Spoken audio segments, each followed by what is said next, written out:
buenas tardes a todas, a todos.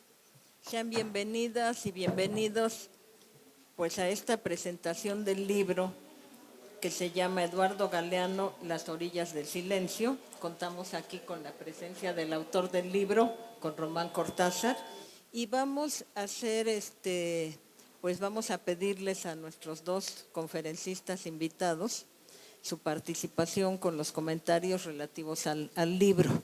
Como todos ustedes saben, pues Eduardo Galeano, y máxime que esta Feria Internacional del Libro de las Universitarias y los Universitarios, la Filuni, que ya se ha ido prestigiando a lo largo de los años, pues como ustedes saben está dedicada en esta edición a la República de Uruguay. Y nos da mucho gusto que esté con nosotros en esta mesa el doctor Rodrigo Arim, que es rector de la Universidad de la República de Uruguay, que nos acompañe la doctora Liliana Weinberg, que es investigadora del Centro de Investigaciones sobre América Latina y el Caribe, CIALC, de la UNAM, y por supuesto con el autor. En primer lugar, le voy a dar la palabra a la doctora Liliana Weinberg Marchewski.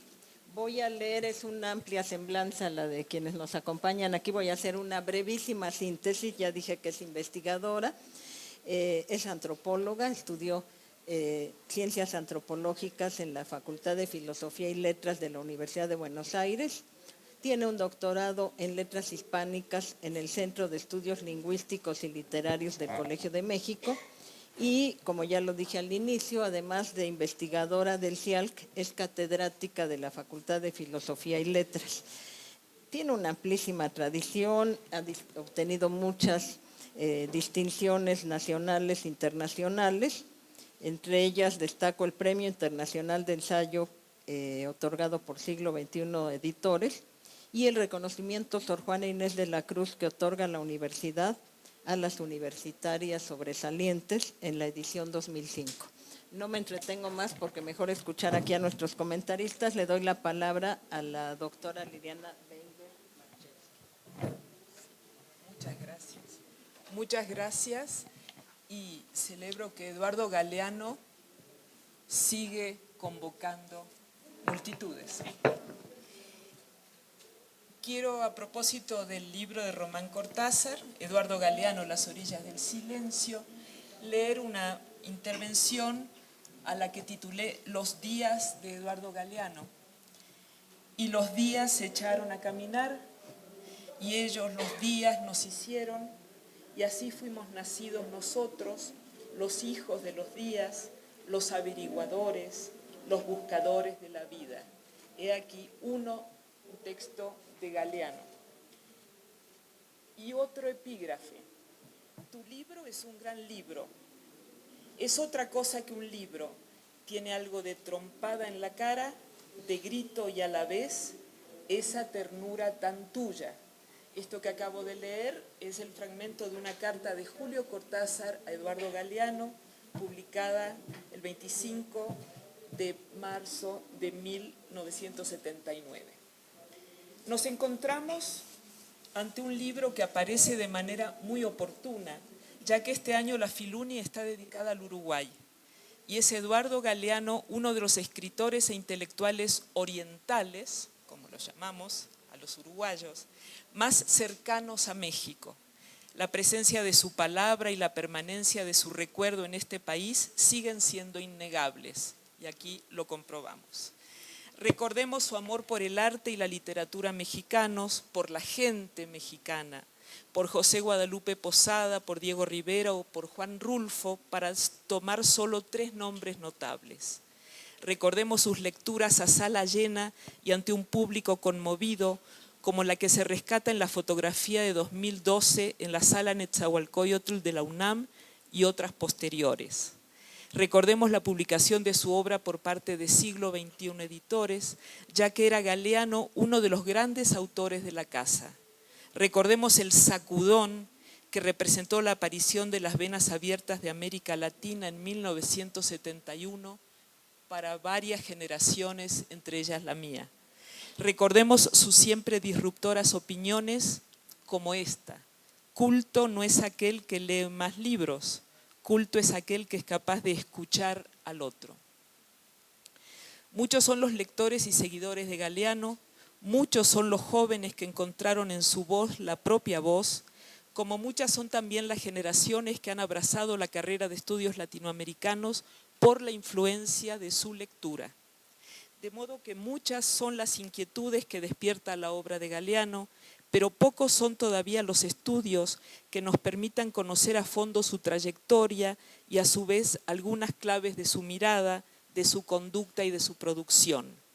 La obra que aquí presentamos, publicada por Siglo XXI y publicada por la Universidad de la República del Uruguay, es además un aporte y una invitación a la lectura para quienes se interesen en la vida y en la obra de Eduardo Galeano, ya que ilumina varias etapas fundacionales y particularmente sus años de formación política y literaria. Un libro que se pregunta por el momento en que Galeano descubre su voz y su estilo y que pone el acento en sus primeros años, aunque se proyecta también a las obras de madurez. No puedo dejar de decir con emoción que esta obra ha hecho aparecer y desfilar ante mí a distintas figuras conocidas, queridas, admiradas, y con ellas hizo volver mi propia historia. Se trata de figuras que conocí personalmente, como es desde luego el caso del propio Eduardo Galeano y de su compañera de vida y compañera intelectual Elena Villagra, así como también otras figuras clave, como la de mi maestro de historia en la escuela secundaria, Enrique Brocken, de quien si me da tiempo al final contaré alguna anécdota, o de intelectuales uruguayos como Rubén Cotelo y Carlos Real de Azúa, a quienes también conocí, o de escritores admirados que menciona Román, y aquí es un amor compartido, Tomás Segovia. Desfilan muchas otras presencias guardadas en la memoria, como la del gran Arnaldo Orfila Reinal, quien fuera director del Fondo de Cultura y luego de Siglo XXI en México, quien vio en las venas abiertas de América Latina valores que el sesudo jurado de Casa de las Américas no pudo descubrir. Daniel Vidart, Juan Gelman, Coral Aguirre, a quienes conocí ya en México, y qué decir de las otras figuras entrañables que desfilan por este libro, como mi hermano Pedro Daniel, el mismo gran amigo de Eduardo, o mi sobrina Marina, también amiga muy querida para mí, o la mención a mi propio padre en las páginas del libro. En fin, un libro de familia, en cierto modo, que me alcanza el corazón y en algunos casos, como el de la mención a Enrique Brocken, me permite cerrar un círculo de comprensión de mi propia historia. Y desfilan, claro, muchas lecturas compartidas. Rulfo, Onetti, Arguedas, Ángel Rama, cuya idea de una ciudad letrada retoma, según Román Cortázar, la noción de la ciudadela de élite, así acuñada por el propio Galeano. Aparece también Rodolfo Walsh, por no hablar de otros amores compartidos, Mark Twain, Joyce, Faulkner, Vasco Pratolini y la devoción de Galeano por Salgari, el escritor que viajó y nos hizo viajar sin salir nunca de su casa, en admiración compartida, la de Galeano por Salgari, nada más y nada menos que con Juan Carlos Onetti. Se trata de una obra que va trenzando la vida de Galeano con la de su biógrafo, Román Cortázar, y que va insertando textos recuperados, evocaciones, anécdotas, fotografías, imágenes, recortes, comentarios, estudios de fuentes que él va extrayendo, todos ellos insertos en el cuerpo del texto, y felicito, por cierto, la pericia de los diseñadores, porque es un libro muy grato de leer y muy complejo para componer, para ir armando el rompecabezas de la vida de Eduardo Galeano. Uso un término que usó en su prólogo Rodrigo Armin, un rompecabezas. Nos encontramos, como bien dice en su prólogo Rodrigo Arim, ante un cuidadoso mosaico. Y desde luego que no se queda solo en el perfil del autor uruguayo, sino que aporta además datos de gran interés para la historia de toda una época y una brillante generación, para la comprensión de una etapa clave en la historia, la cultura y la vida política del Uruguay y de América Latina, y particularmente para la historia de las izquierdas, por la que desfilan también las grandes figuras intelectuales, las grandes revistas, los avatares y pormenores de los debates del socialismo uruguayo, fundado por Emilio Frugoni, y recupera datos provenientes de publicaciones como El Sol, Che y la Gran Marcha Montevideana, la gran revista Marcha que a todos nos marcó, como nos marcó también la revista Crisis en Argentina, seguida por Brecha. Nos queda claro el rigor, la austeridad, la autoexigencia de estas empresas de la izquierda y confirmamos que muchas de ellas fueron publicaciones decisivas que irradiaron su presencia a toda América Latina y contribuyeron a fortalecer la certeza de que se abría paso una nueva y gran etapa de mirada continental, una fuerte oleada antiimperialista, y fueron trazando también la evidencia de una gran etapa de la literatura y el arte latinoamericanos. Por ellos fuimos entendiendo el boom. A la vera de la vida de Galeano vemos pasar las de otras presencias notables en la vida intelectual del Uruguay, como Vivian Trías, político e historiador, secretario general del Partido Socialista, o desde luego de Carlos Quijano, fundador y director de Marcha. La personalidad y la obra de Galeano resultan un hueso duro de roer para la crítica y para la academia. Su voz, su estilo, su irreverencia hacia las élites de la cultura y su total reverencia hacia las voces, los saberes, las certezas de los humillados y ofendidos, de los que quedaron fuera de la ciudad letrada, su postura política, sus grandes temas, su capacidad para entreverar los géneros tradicionales, como dice Román, este entrevero de géneros, todo ello hace de su aparente sencillez y su aparente llaneza un desafío cuando se lo quiere interpretar desde la crítica académica. Porque además para Galeano, los juicios más certeros sobre su obra provienen de los lectores que, como aquel campesino español que él evocaba en entrevista con Román Cortázar, se acercan para decirle qué complicado debe ser escribir con sencillez. O el florista callejero que se acerca a él no para venderle un ramo, sino para regalarle flores por todos los momentos de lectura que le deparó. Este libro entonces nos permite conocer la trayectoria de un escritor y su generación, y sobre todo los primeros años de un joven precoz, como fue Galeano, que representaba más edad de la que en verdad tenía, y eso lo salvó muchas veces de parecer tan joven. Esto le permitió acercarse desde muy temprano a círculos periodísticos, políticos y sindicales. Se evidencia también la influencia que tuvieron en Galeano las ciencias sociales, en pleno momento de expansión. También es un escritor marcado por las ciencias sociales, por una sensibilidad particular. En un momento de oro del periodismo, de la edición y del compromiso político, en una etapa en que se expande el libro en nuestra América y se gesta esa atmósfera en la que surgirán nuestros grandes narradores. En las primeras páginas del libro de Román descubrimos al Galeano caricaturista, algo que pocos sabían. Galeano empieza como dibujante y como caricaturista, cartonista del Sol, el periódico, cuando apenas tenía 14 años, Galeano. Y firmaba con el seudónimo de Hughes, que pienso que es una broma hacia su apellido paterno, Hughes. Creo que de ahí viene, es mi hipótesis. El Hughes de sus primeras caricaturas, donde el patrón capitalista regala engañosamente algunas dádivas a un trabajador.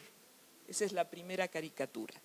Y cuando Quijano pida una muestra del talento de este joven en la gráfica, Galeano hará un retrato de Fidel Castro que le abrirá la posibilidad de ingresar a Marcha el 21 de abril de 1961. Fue así Galeano desde los 14 años un pionero en combinar la mirada y la palabra. Y mencionemos que mientras el Sol difundía sus caricaturas, Galeano trabajaba no solo como caricaturista, tenía que ganarse la vida, trabajaba como mensajero, dibujante de letras, obrero en una fábrica de insecticidas, cobrador, taquígrafo, etc. Descubrimos aquí también en este libro al Galeano que se convierte en secretario de redacción de Marcha, aunque en la práctica funge como el jefe de redacción más joven de la historia de esta gran revista. Yo hacía todo en Marcha al final, le cuenta Galeano a Román. Tenía 19 años, 20 años y hacía todo. Y cómo poco a poco el dibujante y el crítico de arte van cediendo su sitio al periodista, al cronista, al narrador. Este libro nos muestra al Galeano escritor que publica en 1963 su primera novela, Los días siguientes, y en el 67 Los fantasmas del Día del León u otros relatos. Como dijo de él Carlos Real de Azúa, se trataba de un narrador y periodista maduro a los 20 años. Y como dijo de él Ángel Rama, fue un dibujante y redactor de extraordinaria precocidad al que incluirá en su revisión de La generación crítica. Onetti le dedicará un ejemplar de La vida breve con las siguientes palabras. Para Galeano, con la convicción de que algún día escribirá casi mejor que yo. He aquí la dedicatoria nada menos que de Onetti. Conmociona descubrir en este libro al Galeano muy joven de la militancia, quien tuvo, como ya dije, 1 y 1000 trabajos, a los que se sumó después el de cajero de banco, que le dio posibilidad de una primera incursión en el sindicalismo. Al lector fervoroso de Mark Twain, Ambrose Bierce, Cesare Pavese, Vasco Pratolini y tantos autores más. Desde muy joven está trabajando y está leyendo. Al escritor que encuentra su gran tema y el sentido de sus palabras. Al Galeano garimpeiro, como lo llama Elena Villagra en entrevista, buscador encubierto de piedras preciosas y oro en los garimpos o depósitos mineros. Al Galeano cazador de palabras, dedicado a buscar pepitas de oro en los libros e historias de la gente. Porque la historia para él no es un museo, sino una tragedia y una fiesta. Al Galeano que aprende el arte de narrar, escuchando a los narradores orales. Al Galeano que comienza antes en la imagen que en la palabra, como ya dijimos. Al Galeano que, haciendo un autoanálisis, dice: yo tuve 2 matrices decisivas en mi formación política cultural.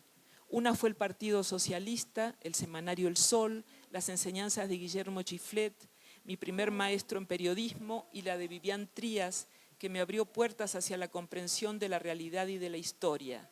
Y la otra matriz fue el doctor Quijano, que me modeló decisivamente. Imperdibles son los testimonios de sus encuentros con Onetti y con Walsh. Particular atención se presta en el libro a las venas abiertas, y desde luego que uno de los capítulos que me impresionó más, como les impresionará a ustedes cuando lo lean, es el que da cuenta del modo en que se fue replicando mañosa y tramposamente, maliciosamente, la noticia de los juicios de Galeano, juicios autocríticos sobre su propia obra. Este libro muestra también que el estilo Eduardo nació en días y noches de amor y de guerra, es lo que sostiene y demuestra Román. Como él mismo explica, en 1976, a los 36 años, Galeano comienza un largo exilio que lo lleva primero a Buenos Aires y más tarde a Cataluña, golpeado por la desaparición, el asesinato o el exilio de sus compañeros. Escribe allí Días y noches de amor y de guerra como un acto reparatorio, como una crónica sobrecogedora del tiempo transcurrido entre mayo de 1975 y julio de 1977, donde plasma una rigurosa fotografía del horror político de esos días. Es así como el estilo galeano se fortalecerá como un escudriñar la historia grande contando la historia chica. Un tema lo persigue a Galeano. Es así como el estilo galeano se fortalecerá como un escudriñar la historia grande contando la historia chica, como la de un recogedor de las palabras de abajo, tal como lo caracterizarán los propios zapatistas. Un tema persigue a Galeano, el hambre en países donde los pobres cada vez son más pobres y los ricos cada vez más ricos, y en que se constata la paradoja Galeano por excelencia: nuestra riqueza ha generado siempre nuestra pobreza. A esto añado que en ese breve relato autobiográfico de Galeano, que también registra el libro de Román Cortázar, resulta también, a mi modo de ver, una clave para entenderlo no solo a él, sino a toda una generación. Leo lo siguiente. Una tarde en Montevideo, escribe Galeano, verano del 60 o del 61, yo descubrí que ya no podía soportar al tipo ese que cada jornada se ponía la corbata y el saco de lustrina a la hora indicada y contaba billetes y daba cambio y buenos días con los dientes apretados. Cerré la caja, hice la planilla, la firmé y dije al gerente del banco: me voy. Y el gerente me dijo: todavía no es hora para que se vaya. Y yo le dije: me voy para siempre. Me fui a Buenos Aires por primera vez, yo tenía 20 años. Dejar las prácticas y los atributos de la clase media urbana para abrirse al otro, al mundo verdadero, a la realidad poco explorada de América Latina. Esto es lo que hace Galeano, un chico de clase media que decide conocer la otra cara de América Latina. Sumemos a esto otro elemento que no es menor. Nacidos los rioplatenses en sociedades que son fruto de una fuerte afluencia inmigratoria europea, Galeano representa nuestra inquietud rioplatense por asomarnos y comprender otras expresiones latinoamericanas. De allí su decisivo viaje a Guatemala, seguido por viajes incansables por nuestra América. Así llegará el momento en que Galeano encontrará su propia voz, en el propio acento, el propio estilo, entre trompada de boxeador, grito y ternura, entre la denuncia del dolor y la celebración de las grandezas de América Latina, entre esa mesura tan característicamente uruguaya y las ansias de comunión, entre la preocupación ética y la solución estética, entre la imagen y la palabra. Explorará Galeano además distintas vertientes en obras como Guatemala, País Ocupado de 1967, Las Venas Abiertas de América Latina de 71, Días y Noches de Amor y de Guerra de 78, la trilogía Memorial del Fuego de 82 a 86, Espejos, Los Hijos de los Días, El Cazador de Historias, de publicación póstuma y muchos más. Para terminar, Galeano nos da una clave para leer la historia que nos conduce al núcleo de los 60 y los 70, así como lo que siguió en los años posteriores. Nos da también una clave para entender el salto de la narrativa latinoamericana, para entender la integración de la novela con la crónica, el discurso del periodismo y el discurso de las ciencias sociales, así como para entender la vida toda de América Latina en la mirada de uno de sus testigos más fieles, más lúcidos, uno de los protagonistas más representativos y uno de sus más amorosos cazadores de palabras. Con Galeano la historia se vuelve literatura y la literatura se vuelve historia. Muchas gracias.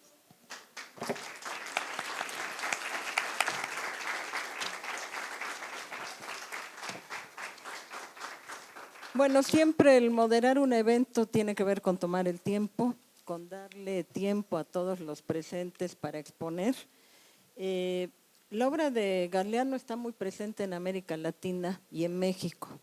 Es muy conocida, ha sido desde en la Facultad de Ciencias Políticas y Sociales, es muy cercana pues a la sociología, a los estudios latinoamericanos, a la ciencia política y también al periodismo.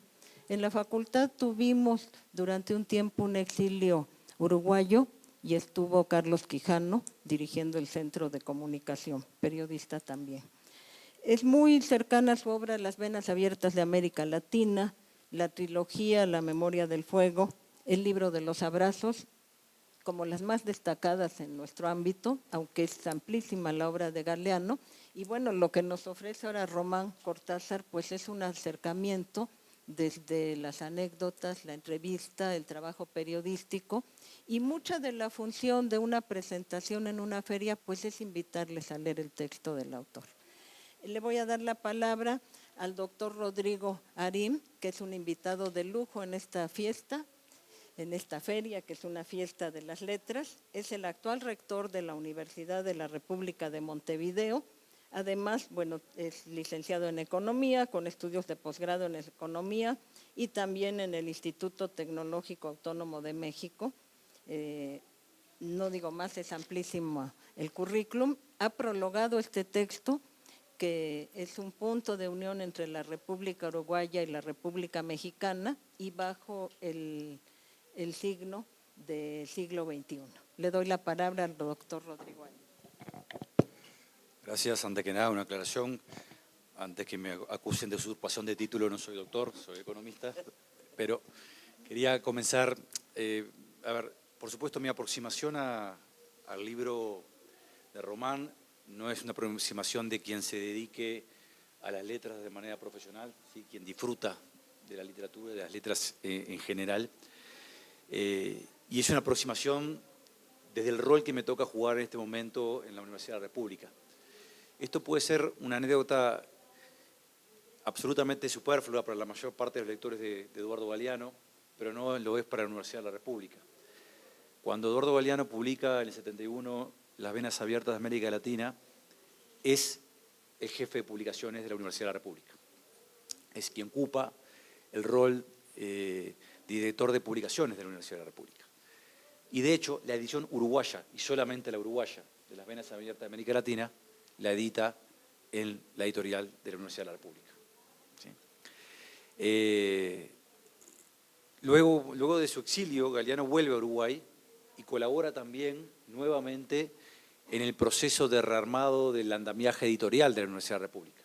Lo hace sin un cargo específico, lo hace, como han hecho muchos universitarios en ese momento, colaborando a la reconfiguración de una institución que había estado golpeada por la intervención y por la dictadura, más en general.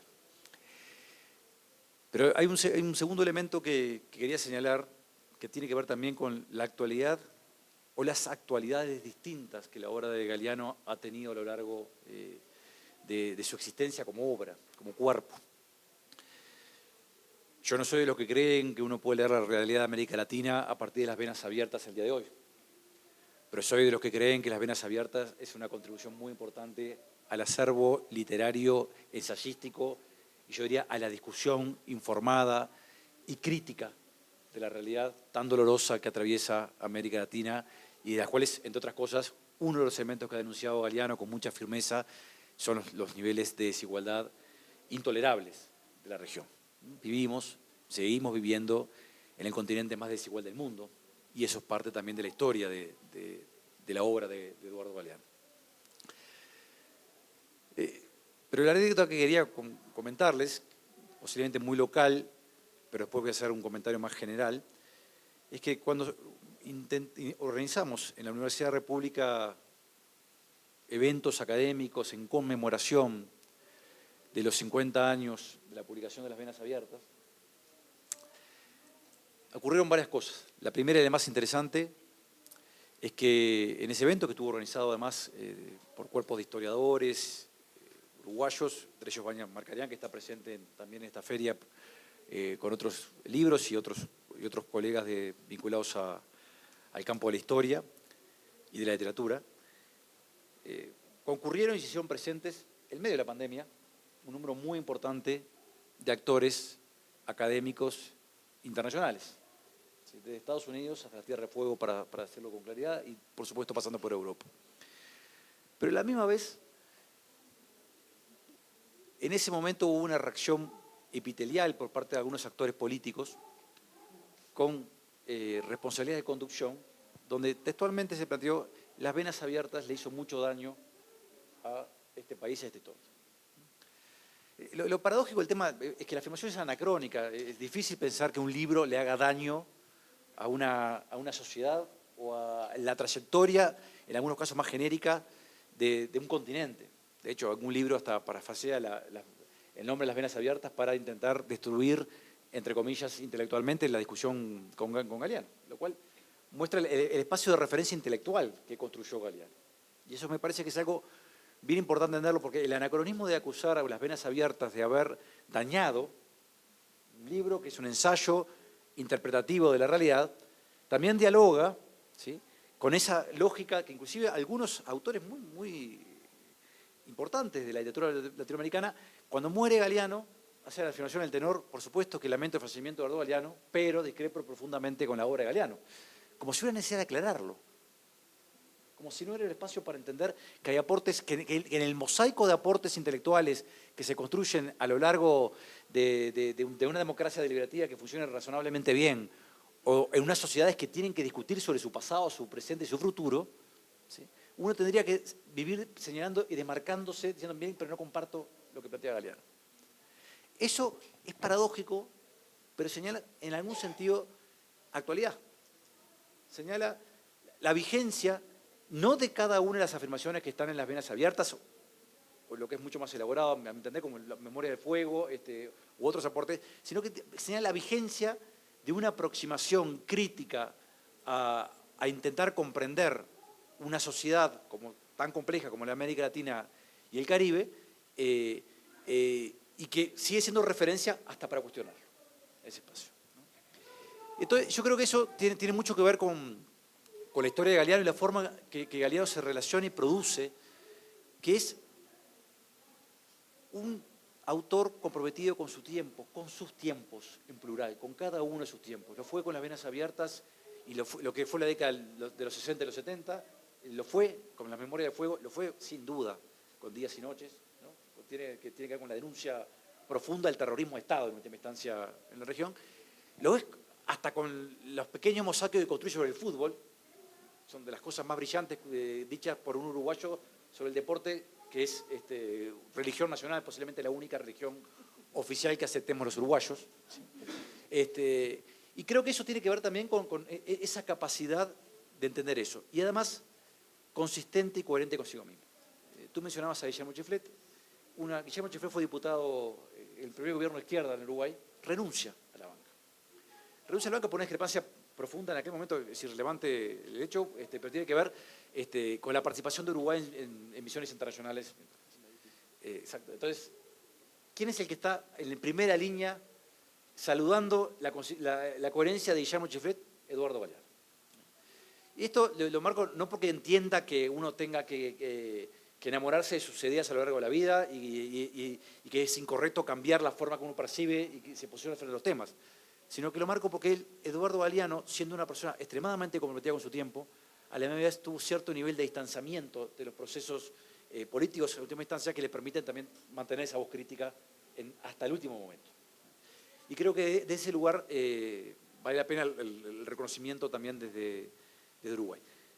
Para un uruguayo es bastante difícil hablar de Galeano. Galeano debe ser el autor, no tengo duda, por lo menos el más editado lo es, quizás mordiéndose los talones con Mario Benedetti y muy lejos Onetti, ¿sí? Pero estamos hablando del autor de referencia fuera del país con mayor proyección que tiene Uruguay. Entonces, desde ese lugar también creo que es importante este reconocimiento. Por tanto, Romana construye un libro que tiene algo parecido a la forma que construye el discurso galeano, con mosaicos que se van articulando para construir historia. En este caso es la historia intelectual y personal de Galeano. Por tanto, te agradezco la posibilidad de haber prolongado esto y que sea en esta feria en donde estemos presentando el libro, donde la Universidad de la República es el invitado de honor de la UNAM en este momento. Muchas gracias.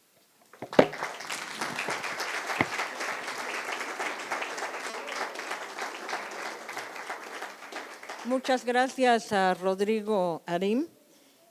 Sí tiene mucho que ver con la obra porque sus temas de interés son la pobreza, es economista, pero sus temas de interés son la pobreza, la distribución del ingreso, las políticas públicas y sobre esto ha desarrollado y ha escrito artículos de investigación. No es lejano al tema y a la obra de Galeano como nos lo ha explicado. Pues una feria como esta sirve para presentar a los libros, para acercarse a los libros y nos da la oportunidad de acercarnos a los autores de los libros. En ese aspecto me da mucho gusto presentar a Román Cortázar.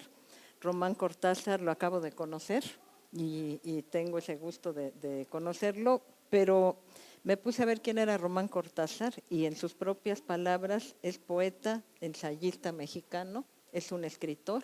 Él dice que es un infatigable viajero y esto también se ve luego en las obras de los escritores. Fue becario del Centro de Escritores en el año 2005, fundador de la revista El Grito. Bueno, ha publicado en varios lados, no me extiendo en eso, y el libro que nos comparte hoy son Las orillas del silencio. Este es un libro que Román está abordando a partir de pasajes que a lo mejor no conocíamos de Galeano. Toda su literatura, la obra periodística, se puso a entrevistar, se puso a recopilar anécdotas y muchos elementos para poder entender mejor a Eduardo Galeano. Nos deja entender en el texto cómo era Galeano como persona, cómo marcó una etapa específica como escritor y una voz para mostrar o para plantear las injusticias. En algún momento de su obra, pues hace énfasis en lo que significa la voz de un escritor y para representar las voces de otros. Y también en algún momento, dice Galeano, escribe en un idioma sencillo que le permite ser escuchado por cualquiera. Aquí hay una revisión de la obra de Galeano con una amplia investigación por parte de Román Cortázar y bueno, le doy la palabra al autor del libro. Bueno, muchas gracias por venir. Termina una travesía o empieza la del libro que ya será la suya, su propia vida, ¿no? A ver qué biografía le toca escribir al libro.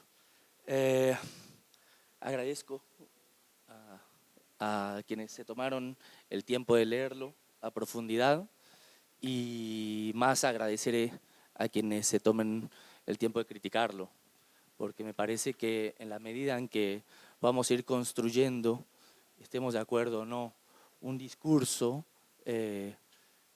dialogante, podremos en realidad ir despejando muchos de los problemas que tenemos en literatura y en nuestras diversas sociedades.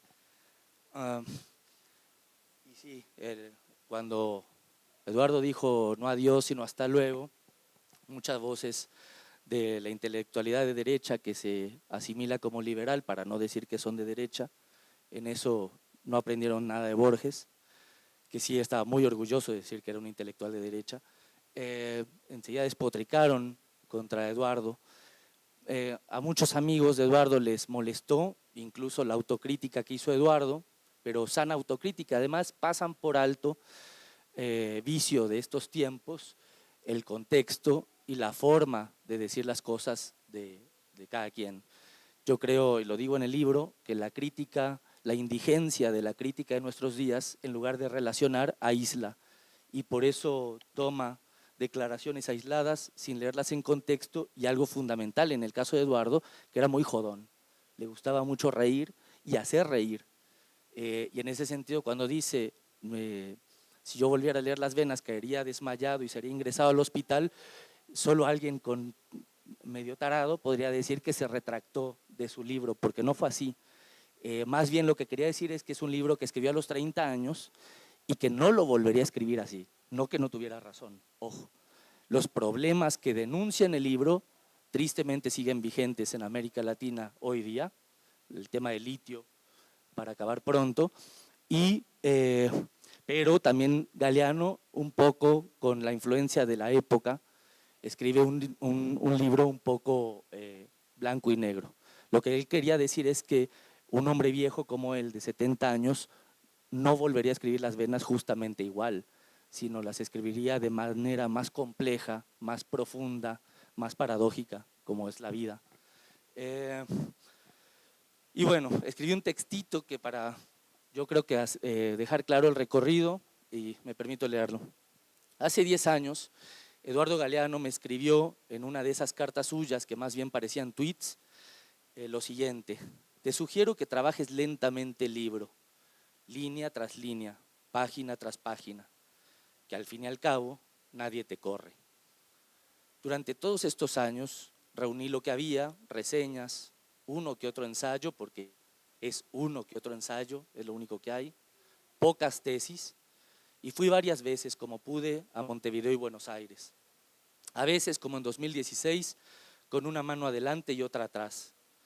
En esas condiciones trabajé en la Biblioteca Nacional, pero sobre todo, desde la mañana hasta la noche, en la Biblioteca del Poder Legislativo.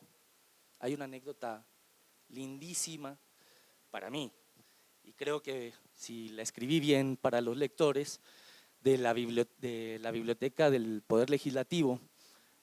Gustavo Espiga y Alessandro trabajaban en la biblioteca. El viejo militante del Partido Comunista me conoció en 2011 cuando yo no tenía nada que hacer, ya me regresaba de mi estancia internacional y fui a la biblioteca para ver qué hacía y pedí Época, el diario Época, y me topé con Un mes del sol. Me interesó mucho, pero tampoco no le di bola tampoco a las publicaciones. Me regresé y conforme pasaron los años me quedé con la idea de que tenía que volver y leer eso, que en realidad más fundamental que Marcha, empecé a sospechar, era El Sol en la formación de Eduardo, y Época, un periódico que él dirigió a los 24 años y que intentó ser una publicación auténticamente independiente y de izquierda en el Uruguay. El horario, cuando llegué a la biblioteca, Gustavo me recibió con, mexicano, se acordó de 4 años antes y me puso a disposición los periódicos que necesitaba. Como la directora de la biblioteca tenía su cubículo ahí, yo me quedaba hasta las 5 de la tarde que cerraban la biblioteca. Entonces Gustavo, y como les decía, iba con una mano adelante y otra atrás porque ya iba por mi cuenta, me ayudaron escondiéndome y ellos se quedaban hasta las 7, 8 de la noche y entonces yo iba al baño y lo que se iba la directora regresaba y tenía ahí una mesita con los periódicos que yo pedía, que estaban vedados al público porque casi se quiebran al hojearlos. No estaban escaneados aún, de hecho todavía no están. Y entonces cada tarde, cuando me sentaba a hojear esos periódicos, despertaba las voces que se habían apagado hace tantos años. Yo, gracias también a Gustavo, pude escribir este libro y a su compañera en la biblioteca, que hoy deben estar jubilados y no sé si saben que este libro por fin llegó a existir. Entonces, casi puedo sentir aún los latigazos del invierno montevideano mientras yo volvía a casa a pie. El autobús era un lujo que no podía darme, pero caminaba fumando, envuelto en el murmullo de la gente. A veces me paraba y cerraba los ojos, era feliz. Los fines de semana, días de derroche, tomaba un autobús desde Palermo, donde Claudia Torrelli me había asilado, por meses me aguantó, hasta Malvín, donde me esperaba Elena Villagra con un potajito caliente, porque como las tortas del Chavo vivía yo de emparedados de jamón y queso durante 4 meses. Entonces Elena, que me vio en la pobreza total, me adoptó y cada noche me tenía el potajito caliente y un vino, nos pasábamos conversando toda la noche y yo le contaba de mis hallazgos en el archivo de Época o del Sol y ella me decía, medio en broma, mira que vengo a conocer a mi marido 40 años después. Charlábamos toda la noche bebiendo y fumando. De vez en cuando, si no estaba de viaje, pasaba a visitar a Daniel Weinberg y me moría de risa con su humor rioplatense. Además, tipo cultísimo, una de esas bendiciones en la vida de uno, cada quien tiene las suyas, sus resplandores propios, Daniel es uno de los míos. Y así me fui llenando de gentes y de resplandores. Por eso en este libro me dejé el pellejo y el alma. No lo sabía entonces, pero a partir de él desembarqué en la poesía como a mí me gusta, como ese silencio del poeta donde suenan las voces de su comunidad. También me dejé en el libro buena parte de la vista, porque si bien cuando viví por primera vez en Montevideo, por ahí de 2011 y 2012, pude reunir todo lo que Eduardo publicó en Marcha, sus letras, como hormiguitas, me cobraron peaje. Son peores que las de Porrúa, que ya son letras para verse con lupa. Como dije, en 2016 volví al sur por unos cuantos meses. Sentía que debía leer Época y lo hice, pero también me topé con El Sol, un tesoro que, según Gustavo Espiga, trabajador de la biblioteca, nadie había pedido ver en los últimos 30 años. Ahí publicó Eduardo sus primeros cartones políticos a la increíble edad de 14 años. Especialmente emocionantes fueron para mí las entrevistas que Elena me iba amontonando en la agenda, las de Chiflet y Carlos Machado, que por cierto hizo el programa del Partido Socialista para que el programa que se seguía en la Juventud Socialista, donde participó Eduardo. Nunca fue militante del Partido Socialista, pero sí militó en la Juventud Socialista.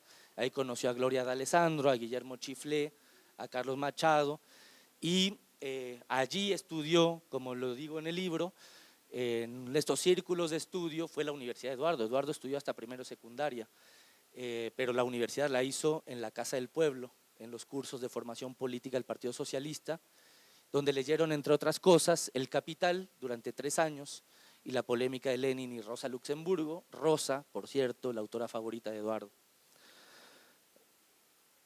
Las de Chiflet y Carlos Machado, la de Gloria D'Alessandro, las de José Díaz y Coriuna Aronian, y otros tantos que conocieron a Eduardo en la Juventud Socialista o en Época o en la Gaceta de la Universidad, y cuya amistad lo acompañó toda la vida.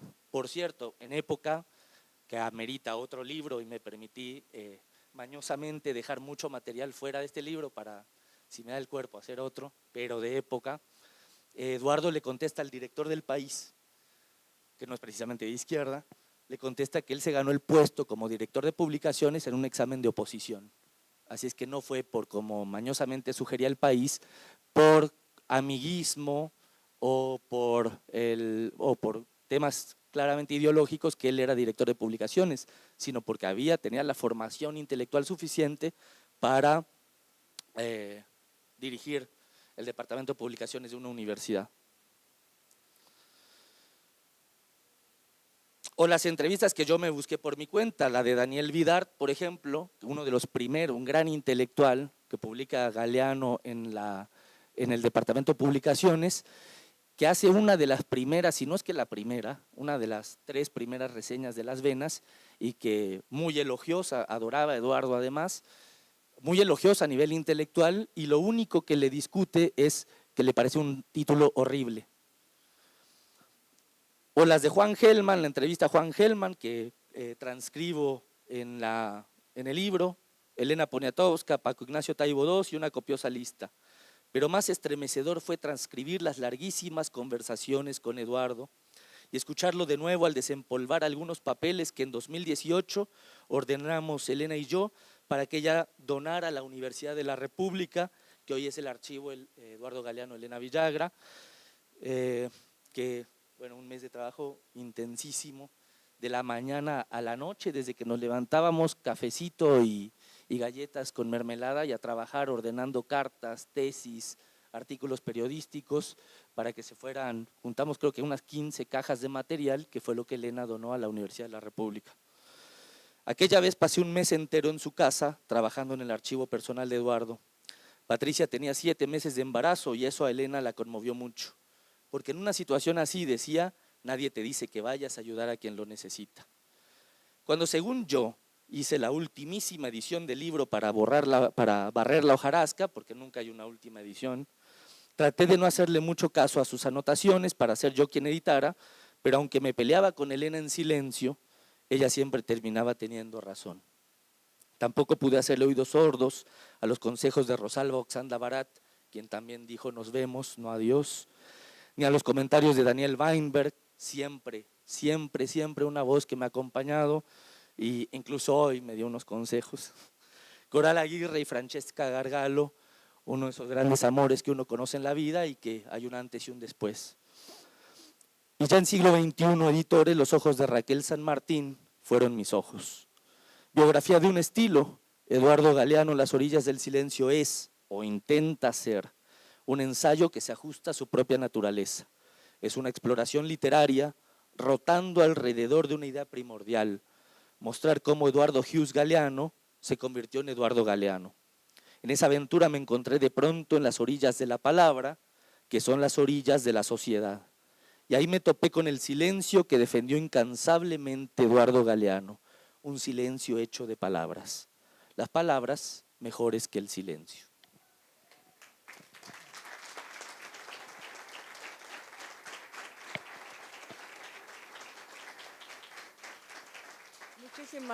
Muchísimas gracias, Román. Muchas gracias, agradecerle a Román. Ya el tiempo aquí es terrible. Les digo que es una tarea difícil estarle tomando el tiempo. Ya me lo tomaron también a mí porque me dicen que estamos sobre el tiempo. Y solamente quisiera agradecerles, por supuesto, a todas y a todos ustedes por su asistencia, por su interés en este texto. Agradecerles aquí a los comentaristas, al autor. Y se me olvidó decir algo que es muy importante, aquí lo tienen en el libro cuando hablan del autor. Dice que a mediados de 2010, Román Cortázar, sentado en un jardín, descubrió que nació para cazar palabras y se fue a Uruguay. A principios de 2012 regresó a México. Román es de Mérida, aunque ya tiene un acento ahí internacional, latinoamericano. Dice que desde entonces va y viene. Esto de que es un incansable viajero. Y dice, es un barquito buscando su puerto. El día de hoy este puerto es esta Feria Internacional del Libro de las Universitarias y Universitarios y nos complace haberlo tenido aquí. Muchísimas gracias.